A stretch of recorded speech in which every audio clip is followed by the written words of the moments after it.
Hey guys, and welcome back to another video on the Simple Car Guy channel. Today we're tearing apart a BMW N20 engine to find out what was causing the knocking sound and also take a look at some of the common points of failure to look out for along the way. If you have followed my channel for a while, you know that this engine was originally in my BMW Z4. I decided to swap it out last year instead of trying to fix it, but now it's finally time to find out what that damage was. For reference, here's what it sounded like before I pulled it out of the car.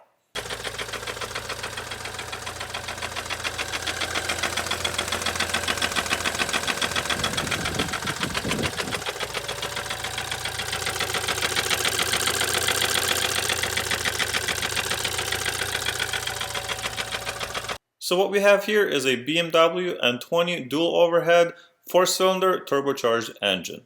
This engine was common on many BMWs from 2011 to 2017 and replaced the 6-cylinder engines such as the N52 and the 53 engines that were common on many BMW models. The most powerful version of the engine was making around 240 horsepower and was available on the 228, 328, 428 and 528 sedans, as well as the X1, X3, X4 SUVs, and of course in my Z4. But other less powerful versions of the engine were also available outside of the US and many other cars. So there's a few different variants of this engine.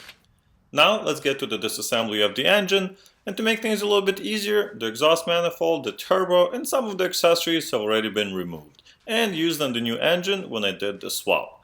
There are a few items left on the intake side of the engine, and here I'm removing the intake manifold, which is actually a decently reliable item on the N20 and not prone to cracking unlike some of the other models. This engine is also easy to service since everything's easily accessible and fairly compact, especially under the long hood of the Z4. Next, I remove the oil filter housing, which is prone to leakage as the gasket gets older.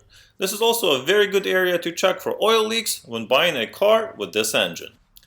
Well guys, we're getting closer to the bottom of this, and this is where it's starting to feel exciting. I've had this engine in the corner of my garage for almost a year now, and it's finally time to find out what was that knock. Once the engine's bottom side up, we have the oil pan, which is where I'll be starting my dive deeper into the engine. I will start by removing all of the bolts from the oil pan and remove the oil pan itself. And that hole that you just saw, that was not caused by the engine itself. That was completely my fault while removing the engine in the past.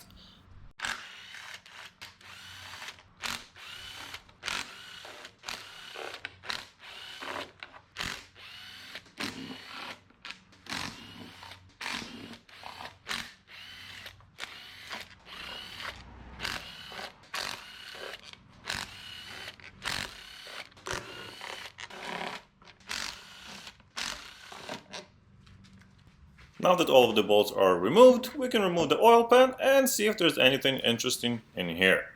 And wow, I was not expecting to see this much metal. We have clear evidence of metal on metal action, as there's tons of metal flakes at the bottom of this oil pan. Unlike a car's paint, we do not want to see any metal flakes in the oil. But before we go any further, here you can see the oil pump chain, which connects to the timing chain. This engine has a chain and not a belt like some other brands have, which is great because it's supposed to last forever. But it isn't so great because on the early N20s it fails quite often. In fact, this is one of the most common issues on this engine. There even was a class action lawsuit looking for a fix for those that have been affected by either the timing chain guide or the chain failure itself. Next, let's prepare the oil pump for removal. There are a few steps to take here before it can actually be removed. We have to remove the oil pump chain and the sprocket assembly. The plastic guide is held in by a couple of bolts, but the sprocket itself is held by the big bolt that goes into the shaft. In order to remove it, we have to lock the shaft in place using this special tool.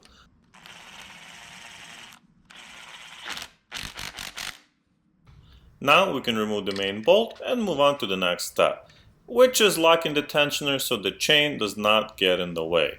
Only then we can actually remove the assembly out of the engine.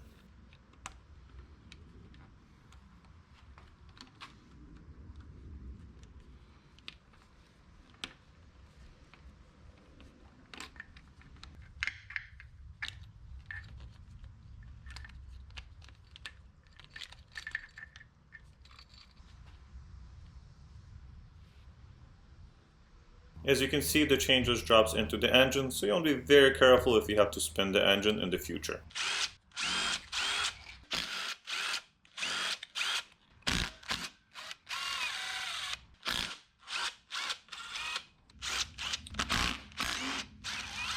After removing all of the bolts, we can finally take the oil pump off and have access to the crank.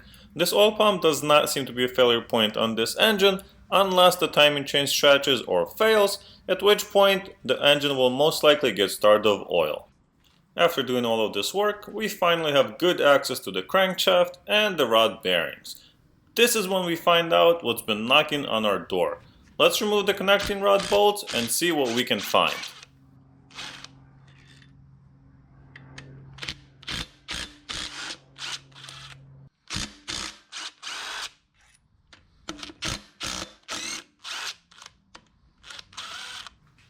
Okay, what do we have behind door number 1? This doesn't look perfect, but I don't think this is the source of our knock. Let's check the other one. And wow guys, I have never seen anything like this. Just look at that groove. It's a good 1/8 of an inch step up from the normal surface. I've never seen anything like this. This is crazy. But here you have it guys. This is what's been causing all of the knocking in the engine and the cause of my problems. What's crazy is that this bearing has actually welded itself onto the crankshaft, and no matter what I did, I could not get it off. Even though we found the issue, I still want to check the other bearings just to make sure, they're okay and don't have to be resurfaced or replaced as well. Of course, I would be replacing them if I were to rebuild this engine, but I wanted to see if the issue was just on one cylinder or on multiples. And as you can see, the other bearings are in fairly decent condition. They're not perfect like I mentioned in the previous clip, but they're okay. They wouldn't be causing any kind of knocking. Now, this brings me to the main question of the video. What should I do with this engine? Should I keep it for spare parts as I'm not selling my Z4 anytime soon? Should I sell the good parts which will help rebuild other engines? Or should I rebuild this engine? Would any of you be interested in watching someone that has never rebuilt an engine give it a go? Of course, this is the most expensive option as it would cost me at least $2,000 to do so and involve some machining from a local shop. Let me know in the comments down below. Like the video if you found it interesting and subscribe to the channel for more car content. I'll see you guys in the next one.